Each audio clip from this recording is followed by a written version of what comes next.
Hûnzanin divan bûyerên yan jî vê operasyona kontrolkirina her du bajarên Rojavayê Kurdistanê serê kanê gurê spî de tîmeke baş ya Rûdawê ew operasyon ew şer romal kir. Behs nekim kîwkîne û heman yek bi yek nas dikin. Rengîne, Viviane, Huner Ehmede lê yek ji dûr hat peyamnêrê me ji Washington hat çû Dirbêsiyê, çû Tiltemer, çû Qamişlo, çû Hesekê Kummiye. Peyamnêrên şer xiste serê xwe û şer romal kir. Hûn zanin kî ye? Roj Eli Zalla ye. Roj nihal mîvanê min el vê derê. Roj bi xêr hatî. Zor spas. Berî niha min ji roj dipirsî berî vê em li kafeterya bûn. Me rûniştim me sohbet kir. Me got roj xerîbî Washington nakî yanî bîriya Washington nakî dibêje nadir bixwîn. Bîriya Rojavayê Kurdistanê dikin. Çima bîriya Rojavayê Kurdistanê dikî? Tu zeyên dil bixin gavê tu li dervê Rojavayê Kurdistanê hemî hewalên xerab dête cem te. Mesela tu seh dikîte hewal ixbar ew bajêr li wê şer çêbûye li vir şer çêbûye. Lê gavê ez çûm Rojava yanî min dît rase tirs heye, şer heye lê li gelek cihên gelek bajêra min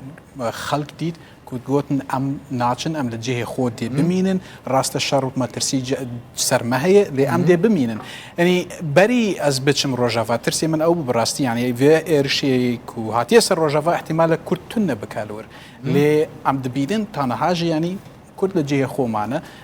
yanî maneviyatê te dê berztir bibe gavê tu çîte nav Rojava û Rojava dê dibînî. Dîmenê te dibînin, dîmena dibînî ev dîmenên rojin dema gula barankirina. Belê ew roj bû gavê em li Erîşê bûn ew kesekî rêxrawî Freeberma Rangers bû. Diçin alîkarî mesela birîndar û kesê nav gundê dikin lê mixabin ew yek hat kuştin hawanekî cem erebeyên wan ketibû. Rast e. Lê min vêya ew jî bêjim yanî gavê em berî biçin Rojava çûne ser Sunûriye wir me dît gelekî rojnavanên biyanî vedgeran.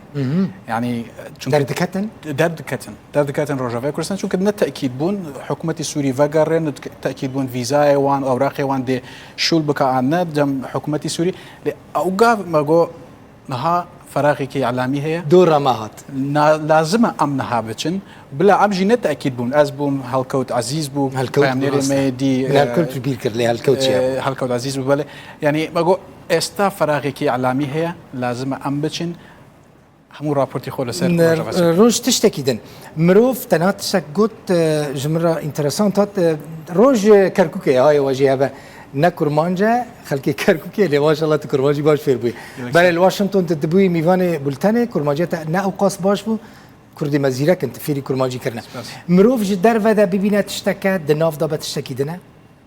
mesela em wekû li stûdyo li vê derê di biriya kamerayan ji derve dibînin te li cihendir dît ew operasyona ew şer cudabûneke zêde heye cudabûnekî gelek zêde heye yanî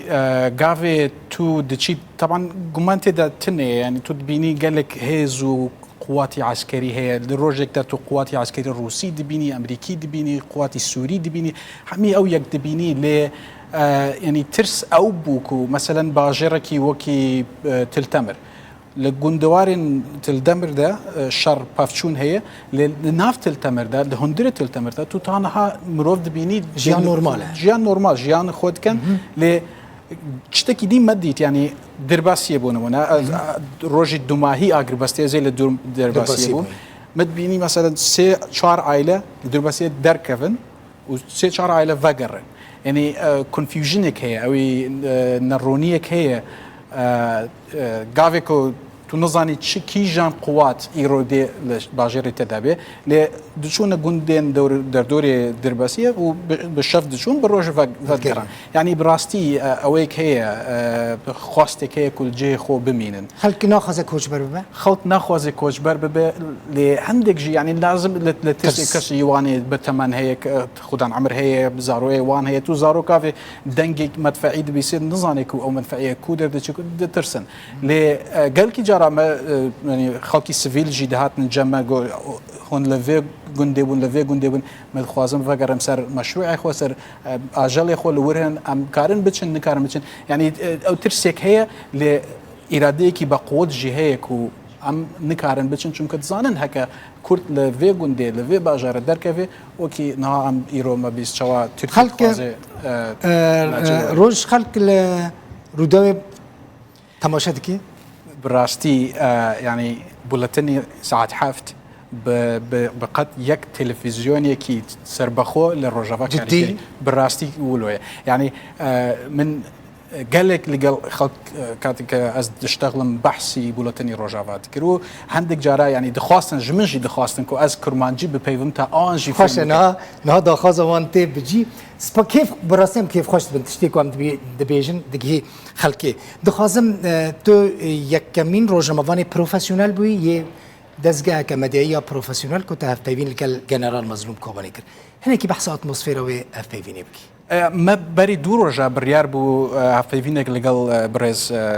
جنرال مظلوم كوباني كان لي تشين نبو تزاني او غافي ما موعد ستاندبو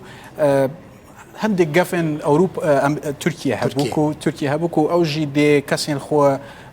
بكوشن شوا امريكا كاسي خو للتيرورستي خو للرجافا لسوريا كشتي بيتشك اتموسفيريكي بترس هبو بتعبت ما قالك جهاز الكتروني جاب ما هبو يعني سيجنال دشينين ل امشون جهيكي امين مكاريبو او مقابله شي كان تشتكو بالكيش بوجمن يعني برز مظلوم كوباني بو خوجي وكسن دوري ويجي قالك دخواستن تاكيد لسري يك بينكو ام بكاربن بحثا اكيتيا نافرا كرداجي بكن يعني قالك برسياري من لسر داعش هبو شكر كرد رولكي قالك مازن هبو لكشتني ابو بكر بغدادي مفيات شان برسياري كسركم نافرا كده برز كوباني بلا داعش مهمه لنهار قالك مهمتر اكيتيا كردا وبراستي يعني من براستي اراده كي جديد ديت برز كوباني و كو تخوازي بحثي اكيتيا كرد كانوا يعني او خواستك هيكو پارتین کردی او پروژه نهاجی دروژه ده بردام گلک سپاس روش کیف خوش بوم کت میوانه مبوی و راستیجی کیف خوش بوم سپاس بو خلک مرا کل ما تماشا دکنو باوریام معایا اف سرتیفای که گلکی مزنه براستی جیکو ام جه باوریا خلک خونه هر چهار پرچه کرسانی گلک سپاس